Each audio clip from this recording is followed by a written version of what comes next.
ready? Woo! Woo! Okay. Welcome to the second to last deep dive today, or I guess it's our last service deep dive, and then the last session after this will be on advanced container scheduling and management, just in case you weren't sleepy enough at 4:30. Buckle up. So this is a deep dive on AWS Fargate. We spoke about it this morning in the State of the Union. Paul mentioned it a couple times in the deep dives on ECS and EKS. Big Fargate difference, not actually a service. It's the underlying technology that's going to power both Fargate mode for ECS and coming soon-ish Fargate mode for EKS. So this is the part that we talked about this morning that means you don't manage the underlying cluster infrastructure. You just do everything at the container level. So that means via the task definition or the Kubernetes pod sometime soonish.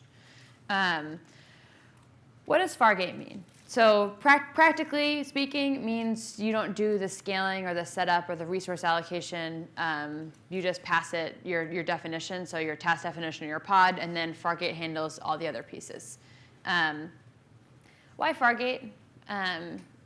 If you've run containers in production yourself, you can probably answer this question for me, which is that running one container is really easy. And running one container with Kubernetes or with Docker or just Docker, no orchestration tool, or with ECS, been there, done that, wrote the Medium post. And he said, containers are so easy. I don't know what everyone's talking about. Why does everyone need Kubernetes?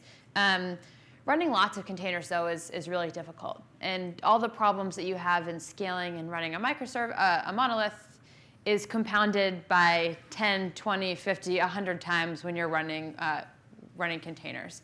And especially in production, that's a ton of work, right? So high availability, resiliency, making sure that your latency is okay, making sure that your response times are okay, making sure that you're managing your resources and you're scheduling properly. Those are all things that become extra important in your production system, but that's where you handle your capacity, so you probably have X number or more containers there. Using ECS got us part of the way, so it made it easier. So it removed for Docker and EC2, you're responsible for a lot more of this. So if you wanted to run just Docker with no orchestration engine, you'd be responsible for writing some sort of custom logic that figured out, okay, well, when do I need more of this service? When do I need less of it? Out of my pool of 50 instances, which one do I allocate this task to? There's a ton of work there that a lot of people don't want to do themselves. So ECS took over a couple parts of this.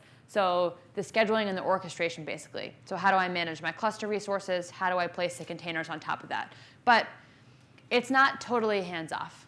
So you can still write placement policies. You'd still define your task definition, your resource constraints, your networking, your security groups, your policies, your roles. Those are all things that you are responsible for in ECS. So it got you part of the way, but it didn't get you to a place where you were hands-off and you could just write about containers to run containers. So Fargate is here to just enable you to focus on the application. So just at the container level, just at the task level, nothing else. So you're responsible only for defining your container and the resources that you want to give your service, and then everything else is on Fargate. And I think the best description that I've seen of this is someone asks you for a sandwich. They're not asking you to put them in charge of a global sandwich logistics chain. They just want a sandwich. So with Fargate, it's just the sandwich. So no one has to be in charge of deploying and orchestration and management and service discovery. It's just there. Because ultimately, all you really wanted was your workload. All you wanted was your job, your container. You didn't care about all the logistics that went into that. You just wanted your fucking sandwich. So, sorry. We got a little PG-13 for a second there. But, I probably would have done that not jet-lagged, too. It really makes my point, I think. Some carefully chosen obscenities. So this is a little bit more what it ends up looking like between ECS and Fargate. So in this one, things that you're responsible for, so the ECS agent, running Docker itself, picking the right AMI. With Fargate, that bottom layer is removed. So you're responsible for just the contents of those boxes and how big the boxes are and nothing else. So what does that look like in practice? So this should be a familiar screenshot at this point because Paul also used it and he took the other path. So what does it look like for Fargate is it does not look any different. All you're doing is choosing a different launch type. So instead of choosing EC2, I'm choosing Fargate. A couple caveats, but we'll start off with some similarities. So the first one is that both ECS and Fargate use the same schema. So they both take a task definition as an input. The task definition looks exactly the same. It's AWS, so it's just a big pile of JSON. So those task definitions are not the same. And the APIs that you can use to launch and manage those containers are also the same. All you're changing is the launch type. For some of you, you might be changing the network mode if you were not previously looking at something like AWS VPC. And there's a big reason for this, right? So one of them is it's easy migration. So you can run a hybrid cluster. So I can have both EC2 tasks and Fargate tasks coexisting in the same cluster. So that's part of it. And the other part is that I should be able to switch back and forth. So if I start off, as we had a nice question earlier, if I start off in the beginning with using Fargate and I decide, hey, actually, I want to control something on my cluster. I want to run some sort of daemon scheduler. I want to install a package myself. You can just switch your launch type back, and you can go from Fargate to EC2. So you can switch back and forth. A really common question around kind of the initial stages of Fargate 2 is, what happens if I'm not all the way there? So what happens if I still find myself in a situation where I need to exec into the container that I'm running to either to debug or to perform an operation or run some sort of command? And the answer is, in Fargate, you don't. But if you're in a position where you might need to be doing that, what I would suggest doing is some kind of flag, so that you can flip back and forth between EC2 type and Fargate type.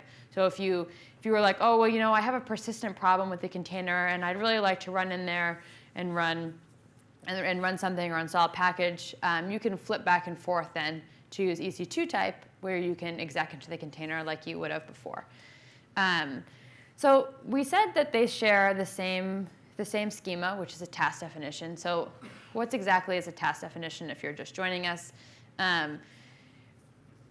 In the case of Fargate, it's kind of everything, right? So it's an immutable document. It describes everything that there is to know about your container. So it contains a container definition, which is some resources and the URL that you get your image from. So a Docker Hub URL or an Amazon ECR registry URL. All containers that belong to the same task are co-located on the same host. You can have up to 10 per the same task, and you identify it by family and version. So web app 1, web app 2, messaging app 10. You cannot change the task definition itself once you've created the version. So you effectively version your application by adding new revisions of the task definition. So if I want to change my CPU from 1024 to 2048, I would do that by creating a new revision of the task definition, and then I would let ECS handle the deployment. So draining the connections off the old version of my task and then rolling those connections over onto the new version. A couple of things that are required: you must have the name and the image URL, and in the case of Fargate, you must have some resources. Other primitives beyond just the task definition are shared with the EC2 type launch types. So something like VPC, you have to run Fargate into VPC. There's no option. You can use IAM policies in CloudWatch. So a lot of the same kind of primitives that are around in the EC2 type, which I keep trying to call ECS, but really they're all ECS. A lot of acronyms, a lot of E's. Those primitives are all the same. So you use the VPC the same way, the security groups the same way, CloudWatch, IAM policies the same way. Workflow looks a little bit different. In Fargate, so just like EKS is, Fargate's a little hard to demo because part of the whole point of Fargate is that you don't do a lot of stuff anymore. So it used to be that I could just do like a cool demo and be like, look at how good I am. I can make Docker containers and I can put them on ECS. And now it's like, well, not anymore. So it's the world's most anticlimactic demo. But the flow looks something like this, right? So I build my container image, which is the same as it used to be locally. So I work locally as a developer. I add some packages. I expose a port. I copy over some source code from somewhere else. I choose my orchestrator. So right now, you only have one choice, and it's ECS. But coming soon, sometime in the future, same with Kubernetes. So at that point in the future, I could then choose one orchestrator over the other. So type ECS or type Kubernetes. We call this defining our application, but this is literally just the task definition or the Kubernetes pod. So I drop that in. I say, this is the resources that it needs, and here's my definition. And then Fargate does the rest. So that's the new kind of deployment and development process with Fargate. By design, not super different from the ECS process. You're just missing a whole bunch of different steps. So I don't have to do quite so many of the connecting different pieces. All I really need to do is define my container. For the world's most popular question, how do I know when I should use Fargate versus EC2 mode? We had a bunch of these questions both after the State of the Union and during the State of the Union, so I'll give some higher level advice. I realize that everyone is very tired of us all saying depends on your workload, but we say it for a reason, because the reason that I use Fargate is not the same as why Paul might use Fargate. It's not the same as why you might use Kubernetes on EC2. So it depends on your workload. It depends on what you can maintain and scale and what works best for your process. Some words of advice, I think, between Fargate and EC2 mode. For Fargate, if you have a task definition and some idea about resource usage, and you're not doing anything else beyond that, so if all of your configuration is fine inside the container and task definition, then you're fine with Fargate. And I actually recommend Fargate as a really nice starting point.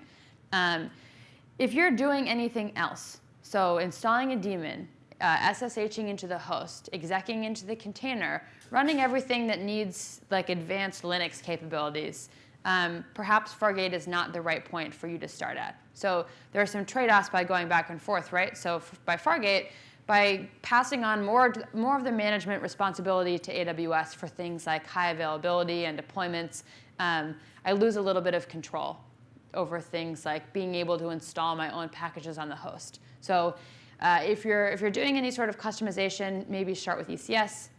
If everything can be defined for your application in just the container and task definition, then Fargate would be a good place to start. So we're going to look at resource usage in Fargate because I'm determined to have the most exciting afternoon for you all possible, because it's one of the only things left beyond the task definition that really controls your workload in Fargate. So we're going to look at that. If you're not totally bored to death, don't worry. Our last session is 400 level. And since everyone has been asking me so many delightful questions about networking, I added some slides. So compute resources in Fargate, a little bit different. It's a sliding scale now instead of kind of a free-for-all on what you can choose. The scale is on the next slide before anyone raises their hand. I choose my CPU, I choose my memory. I have both task-level resources and container-level resources. So a task-level resource would be the total CPU and memory shared across all containers that are part of that task that is required.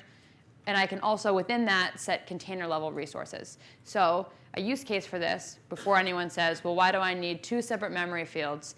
The person that came up to me afterwards and said, oh, I have one container that steals all my memory. You, my friend, you are why there's that other field. So,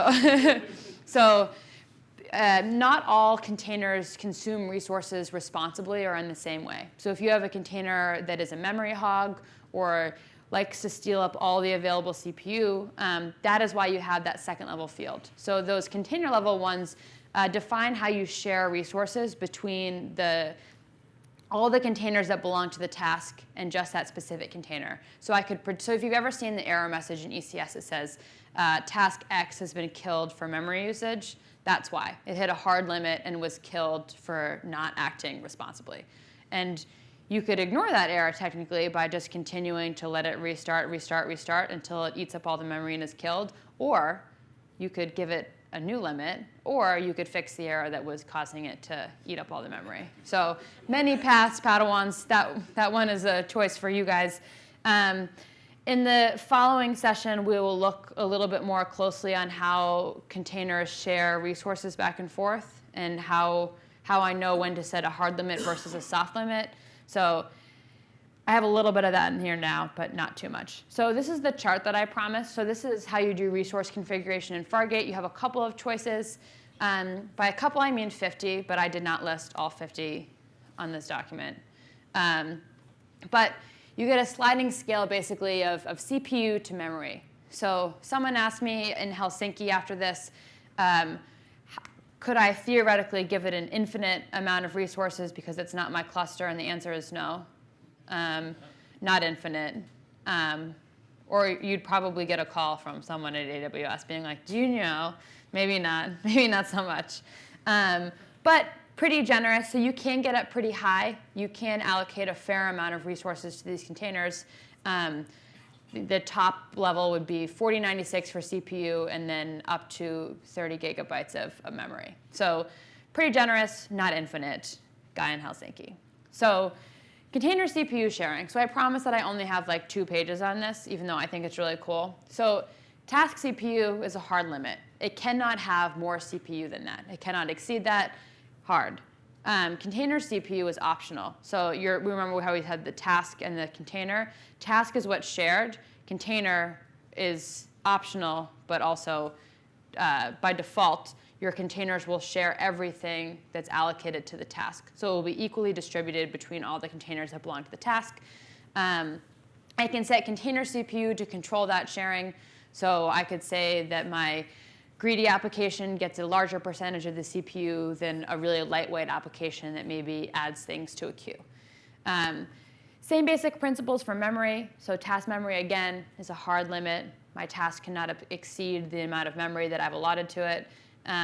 Container level ones are optional. A really frequently asked question also is, how do I know which instance type to choose? And how do I know that I've allocated the right resources for my task or for my container? This is a bad answer, I guess, but I generally start with the default, assuming that someone at AWS has put more research into this than I would care to do. But then a lot of it depends on you watching your application. So you logging things, you looking at metrics to see if your container is getting, so maybe you have an alert on the ECS agent logs for a message that says that that task was killed for memory usage. So that's something that you need to pay attention to, because you can get a lot of performance increases out from kind of tuning how much memory and CPU you allocate. You can just use the defaults though. So if you do not know the answer, it is okay to not know the answer. And you can use the defaults, and you can just adjust as you see fit. Also, if you know that you have a really lightweight container, so like a proxy, that all it's really doing is sending requests other places, maybe you know, okay, you know what, I don't really need to allocate much resources to this, so you could drop them a little bit. But you're always required to have a number for tasks. For the CPU and the memory, that's the hard limit. And then you can set soft limits, which changes how they share memory between themselves. Moving on a little bit from resource usage, platform version. So with Fargate, obviously it's a managed service, which means that you need to have a little bit of control about whether we upgrade you or not to a different platform version. So passing the platform version argument, if you can pin a version, and we will not upgrade you until you change the pinned value. Or you can leave it blank, and we will upgrade as we come out with new platform versions. So if you're running a production system that perhaps is dependent on a certain platform version, pin the version number so that we do not automatically upgrade you. We'll automatically send those upgrades out as we release new ones. But the platform version itself refers to the runtime in which your containers are being executed. So the environment on those cluster hosts that you don't control anymore, that your containers are being executed in. Yes? So how many older versions are you guaranteed to support? I do not know exactly, but I'm going to guess it's going to be like EKS, where we support a couple previous ones, a number to be determined. And it also depends. I assume it's, for most services, I think it depends a lot on how people are using it. Like if you look at usage numbers and no one ever is using more than 2 versions back, I imagine that we'd focus more on supporting newer versions rather than supporting additional older ones. But it's usually at least a couple, but not too far back, if that makes sense. Because at some point, you have to upgrade. It's just it's the way of life. So let's talk about networking, baby. I put in jokes to make networking fun. Is it working? I'll ask you again in 10 slides, and we'll see if anyone still thinks networking is fun.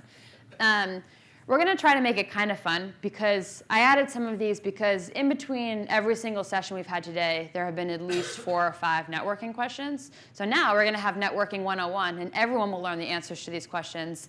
And then you can ask me something different. Ready? So since we're talking about Fargate and the Fargate deep dive, I started off with 3 things that you cannot do in Fargate because I'm helpful. So these are the 3 original Docker networking types. There are many like it, but these ones are mine. First one is bridge. That is the default. It's called Docker 0. If you're someone from Hacker News that says there's a different way to pronounce this, I don't care. I'm going to say Docker 0. This is the default behavior. So for ECS, it is also the default behavior. For standard Docker, just with no orchestration system, this is the default behavior.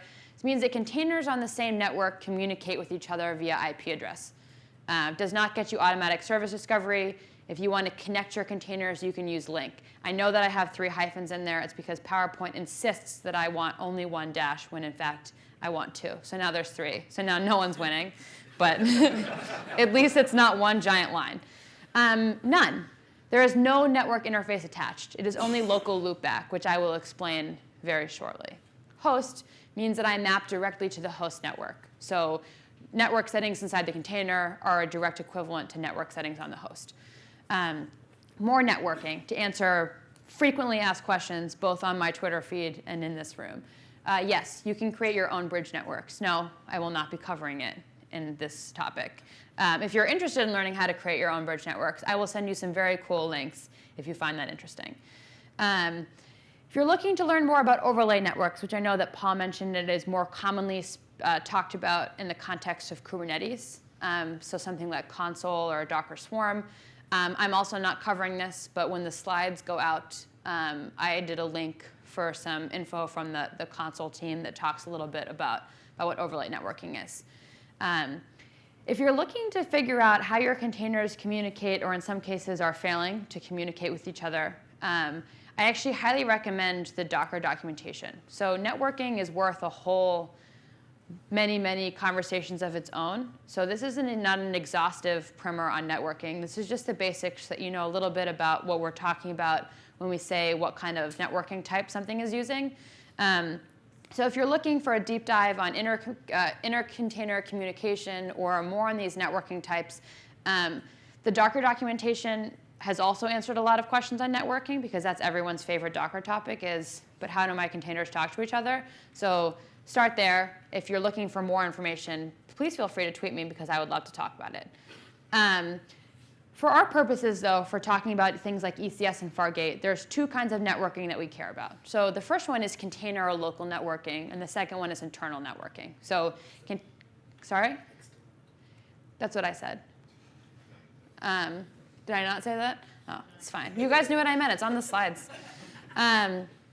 So the first one is how do containers communicate with each other, so on the same network. So on a single EC2 instance, 2 components could communicate via local, the loopback interface. So this is how it would work on just a standard EC2 instance without Docker also, is if I have 2 separate processes running, they can communicate via the loopback interface. This lets processes communicate directly. Again, this is not an exhaustive primer on networking. So if you would like to add that there are many more things that you can do with the loopback interface, please tell Paul after this brief commercial interruption. External networking is probably what comes up more commonly for us, though, which is how do I communicate with services that are not part of my same task or to external services? So in a lot of cases, this means that our traffic is being routed through a VPC. I launch tasks into subnets. Subnets define traffic through things called routing tables. If you're falling asleep yet, it's because a lot of you, if you're a software engineer, might have not done this before, not created your own VPC. If you're an ops engineer, you've probably spent a lot of close-up and quality time with the VPC console, so you know all about routing tables. 2 types of subnets, though, which is important for the following. Public means there's an internet gateway attached. Private, no internet gateway. You communicate through a NAT. So that's network address translation.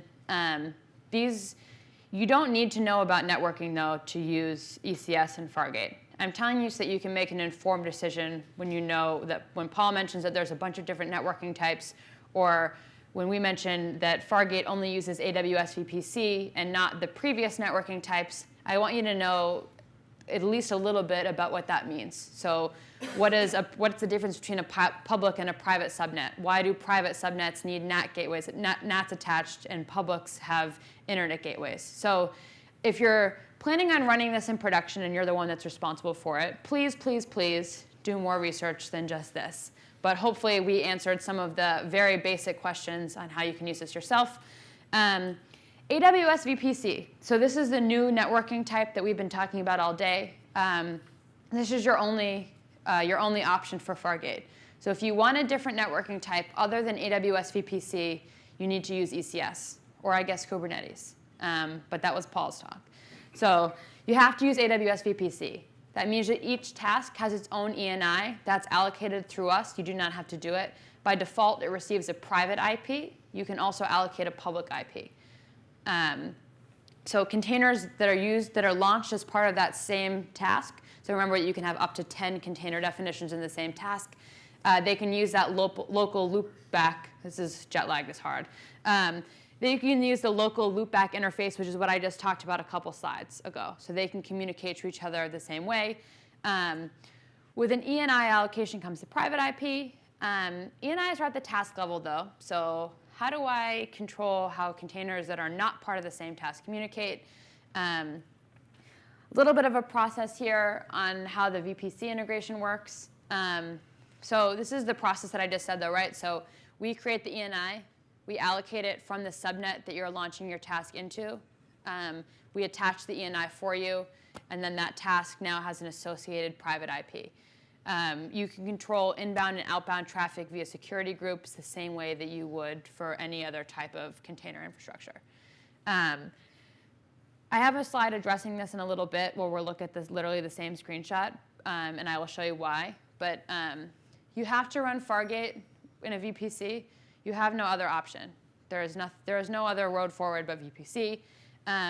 You can pass in its own configuration. I know that some of you have tried the Fargate Getting Started Wizard, which does not let you add your own VPC.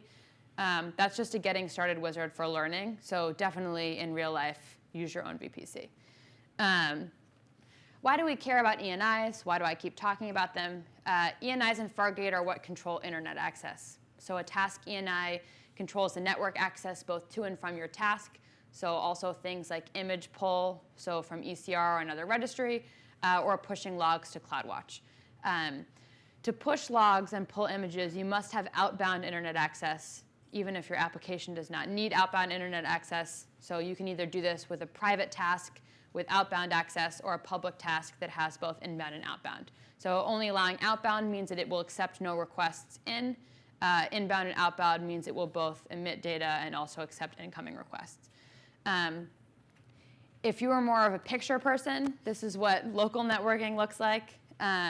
So they communicate via the shared ENI because it's two containers that are part of the same task, and then public and private IP. I waited for you. You're welcome. This one is a little bit more complicated, showing non-local networking. So both public and private. So you'll see that my public has a public subnet, and then my private subnet, my private subnet is communicating through the NAT gateway. So I accept my outbound traffic through the NAT gateway.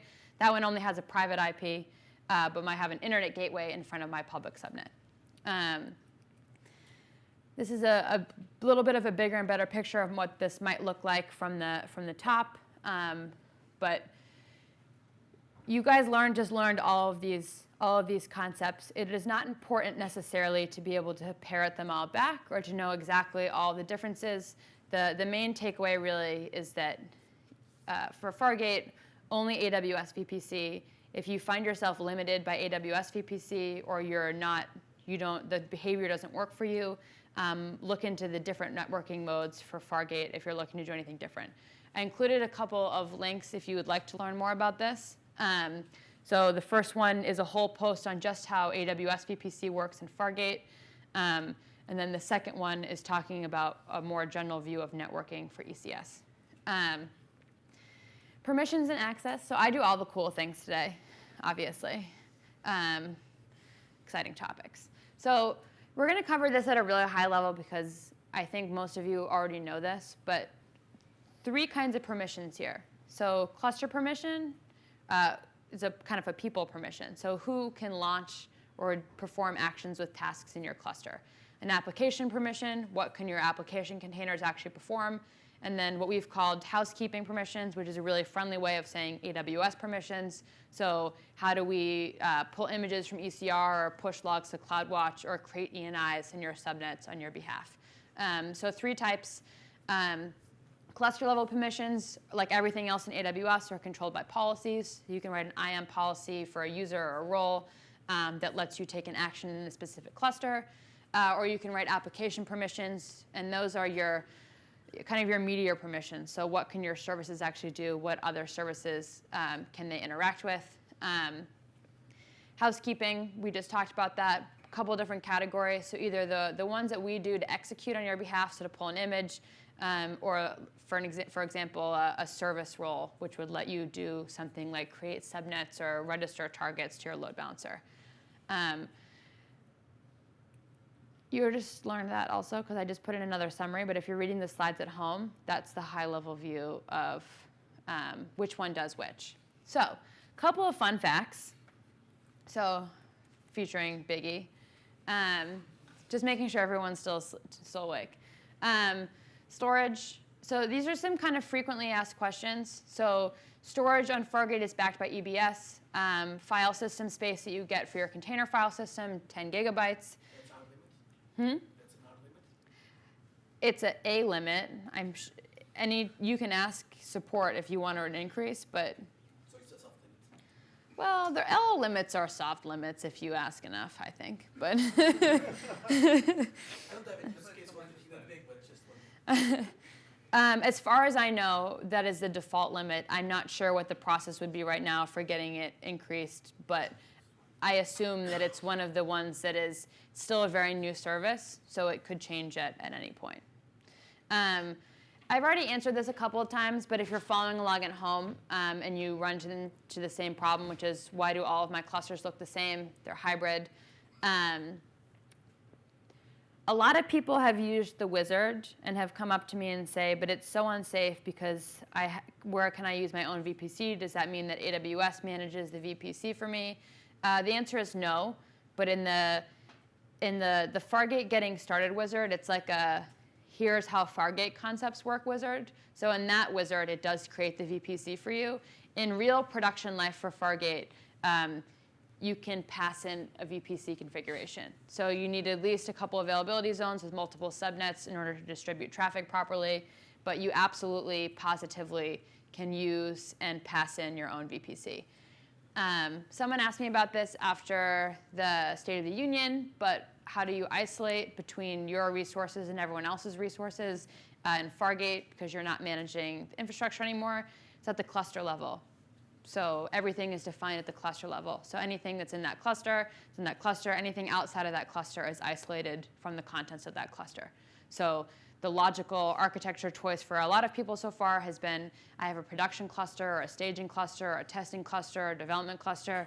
That fits really nicely, I think, with the isolation model here, which is that everything in the cluster only ever sees things in that cluster.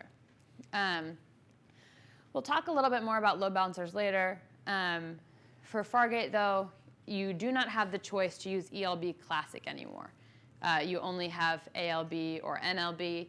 I just said these, but at least 2 subnets in 2 different availability zones. And you have to use the IP address target type, not the instance target type. So just some now you knows for when you get started with this yourself.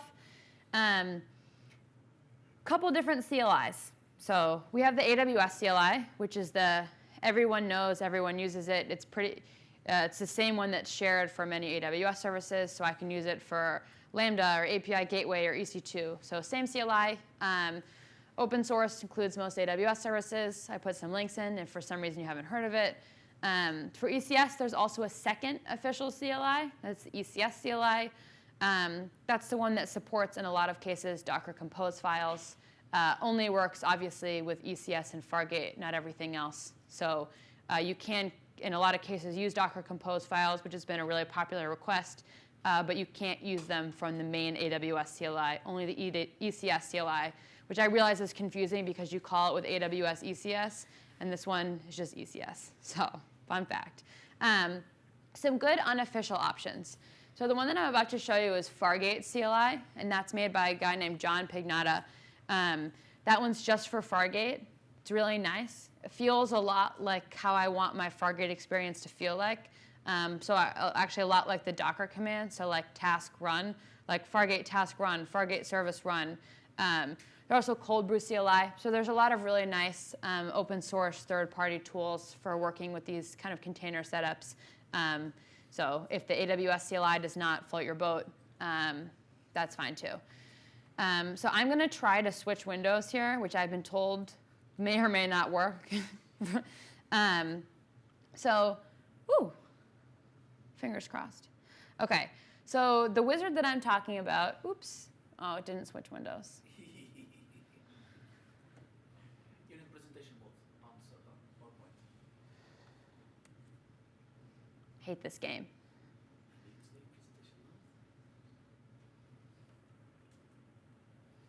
I'm going to cancel the demo soon. We're just going to do Q&A. Does that work? OK. So just some words of thoughts here. So you get to Fargate from the same place in the the ECS console that you get to regular ECS, right? So you'll see that I have a bunch of demo consoles. Oh, yes. That's not helpful at all.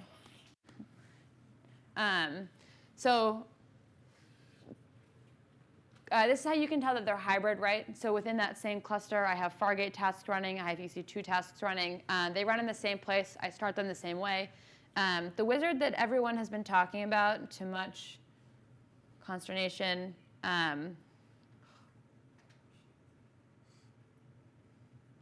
OK. Well, this is a fun game. But does anyone have any questions? Yes, in the back. I see. Was there actually a question? Yeah. Can I use Fargate to build my hybrid cluster, Windows container and Linux? Currently, not with Windows. You can do EC2 and Fargate type tasks. Not the first request that I've heard for Windows, though. So I will pass that on. Right. You can have a hybrid cluster with Windows and EC2, Linux, Windows on EC2 mode. Fargate today is Linux only. So that means the AWS VPC might not work in Windows container? No, it will. It will. Any at the back before I go to the front? No, that's cheating, Paul. No, nobody? One at the front. Now I need someone in the back, though. OK. After this, yeah. Is there any strategy in order to keep hot the instances in Fargate where we're going to deploy our tasks? Or does it have a preferred mode where it will always reuse the same underlying instances for the running task in Fargate? Yeah, so the question was about the infrastructure behind the scenes with Fargate and how that works, how it's provisioned, et cetera, and the provisioning time. So today, when you want to deploy a container into Fargate, there's a spin-up time of around 40 seconds, roughly, while that infrastructure, et cetera, is prepared and brought up for you, et cetera, there. So that is something we're looking to optimize. Ultimately, with Fargate, we want that to be an optimization task for AWS. That shouldn't be something you want to have to worry about. Like, do I need to hot provision things? Do I need to pre-warm things? Like, that whole conversation is the complete opposite of where we want to be with Fargate, to be honest. So those are controls that probably won't be exposed, but will be an optimization task for us, right, to best optimize that pool. I would say that from using it, the only noticeable startup warming up time difference between Fargate mode and EC2 is that original one that Paul mentioned, like that it takes us a couple seconds longer. But it actually, when you time it, it feels like it looks like it takes longer because I'm not doing any of the things, but it actually takes much less time than it previously took me to click all the buttons. So. If I deploy a new version of the task, is Yeah. it going to land on the same infrastructure, or if I force a new deployment? We don't make any guarantees about the infrastructure it's going to land on there. That may change as we optimize. So it's a networking question. If I want to take a closer look This at guy. the data flow, would I be able to logically expose the ENI? Can I tap the ENI? Is that possible? So you can see the ENI, and you can get the IP address associated with the ENI. So from the Fargate section of the console, you should be able to find out how to communicate with the ENI. Whatever networking witchcraft you'd like to do to tap the ENI, So not all of it will be. yeah, you can't do network taps with VPCs and ENI. Like you can't have the equivalent of a spam port. AWS VPC just doesn't support that construct. So while you can see the ENI in your account, etc., you're not going to be able to like dual home that ENI and split the traffic off, send it in two places, etc. There, you can use things like VPC flow logs though. So VPC flow logs is when you turn it on for your VPC, you're going to get logs showing all the packets, where they want, whether they were accepted or denied at a security group level, loads of metadata about the packet, like the size, the source, destination, port, IP address, blah, blah, blah. The main thing you don't get with VPC flow logs is the actual packet contents itself. You get the metadata, but not the packet contents. So that would be my go-to for diagnosing network flows there. And there's a whole load of example visualization tools and Elasticsearch dashboards and stuff, Kibana dashboards that you can spin up out of the box that work with VPC flow logs. Well, I think flow logs are your only answer, right? So you do have visibility into it, so you can see the ENI. It's not like a secret ENI that you can't see anything. So you can see like the address of it, and you can see the ENI itself. But I think if you're looking for actual contents, I don't think there is another option other than flow logs. Yeah. If you find another option other than flow logs, though, like You could My maybe DMs do are something open, with like yeah. a sidecar container or something that accesses the same IP, but adding a bit I of guess you could complexity look at there. the traffic before it made it out and just assume that everything going through the instance before it actually leaves the instance, you could expect it that way. Or just flip the task mode, right, and flip it so it runs on EC2. Have one host in your EC2 cluster that you're using just for diagnostics and debugging. So take that same container, rerun it within EC2, and have one of them running in EC2, and then you can TCP dump or whatever you want to do, like to your heart's content. I actually think hybrid clusters are way cooler than the name suggests, because you can get like the best benefits of like some things being totally managed that you just passed a container definition, but then you can keep some things, like you don't have to pick one or the other. Like then you can keep an EC2 mode one open for extra debugging or extra cool stuff where you're trying to change like the Linux capabilities or flags or like the underlying infrastructure. So it's actually kind of cool. Have you guys ever considered having something similar to Heroku, where when you try to SSH into that box, it will exec a copy of it? So right now we don't have access to Fargate to run exec. So something similar to the behavior of Heroku, where we commit, run a new fork of that environment, and we can change and debug anything that's required in the task. So when you do that on Heroku, does that copy like the memory? Or does it just rerun that in another place? It reruns it. So you can do that today, right, with Fargate. But you can't access it. You can if you rerun it on EC2, right? So I think that would be the Heroku similarity answer there. Like it's the equivalent of taking something, just running it on EC2 there in the same cluster. On a separate but related note, there has been some talk around working on a more interactive way of debugging containers. So I'm not sure exactly what it would look like or what kind of timeline we're looking at, but it's been a not uncommon request is for people, even if it's not execing into the containers, but some easier way to inspect the process that's currently running on it, even if you're given no actual access, but to be able to see, oh, actually, this is what's running on the container. So not sure what it would look like, but it's something that the team has been talking about. Why is it called Fargate? Want to take this one? The actual story. That's what come here. I believe it's a joke. Well, yeah, isn't it? Are we actually saying that though? I don't know. I don't So,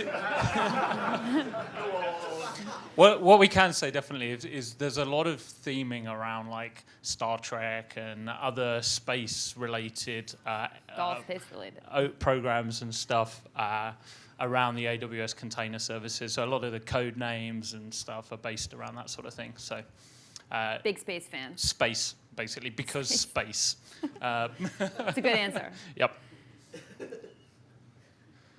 Anyone else? Especially anyone in the back. I need the exercise. It's fine. No? Okay, so I believe we have a right now we have a 30-minute break that's scheduled, and if I was seeing properly, it looks like they had snack trolleys that just went that way. So if you're into that sort of thing, I think there might be snack time out there. Also, Paul and I will hang out to answer questions for another couple minutes after this, and then if you're feeling frisky, we'll be talking about advanced scheduling and resource management right after the break.